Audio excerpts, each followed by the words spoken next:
आमच्या दादांचं जीवाचं बरं वाईट झालं तर तुझा सागर बंगला राहणार नाही ना, मुंबई अख्खी राख होऊन जाईल. अख्खी लाडकी बहीण म्हणून आमच्या मताचा वापर केला ना, आता आमच्यावरच उलटून पडलास.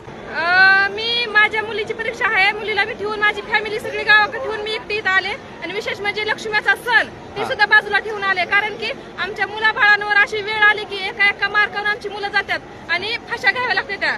मग हे आमच्या मुलांना आरक्षण हे महत्वाचं आहे, त्याच्यामुळे मी आले. आणि आमच्या गोरगरीब शेतकऱ्यांना सुद्धा आत्महत्या करावी लागते, कारण की हाडाचं काढा आणि रक्ताचं पाणी करून हा माझा गोरगरीब शेतकरी मुलांना शिकवतो. आणि तरी देखील एका टक्क्यावर मुलं जातात. आई बापाला आस लागते की माझा मुलगा आज ना उद्या नोकरीला लागल आणि मुलांना बी वाटतं की माझ्या आईच्या आणि वडिलांच्या हातातलं आज ना उद्या काम जाईल. पण ज्या वेळेस 1% मुलगा हुकतो आणि ज्या वेळेस त्याच्या मनावर प्रेशर येतं त्यावेळेस आई वडिलांना आशा वेगळीच असते की माझ्या मुलांना परीक्षा दिली 100% माझा मुलगा लागल. पण आई वडिलांच्या कानावर शब्द येतात की तुमच्या मुलांना आत्महत्या केली. मग ही वेळ कोणी आणली की बामणी खावा करणारा देवेंद्र फडणवीस. पण ह्या हरामखोराला ह्याची अवलाद आणि ह्याची जात आम्ही दाखवून दिल्याशिवाय राहणार नाही.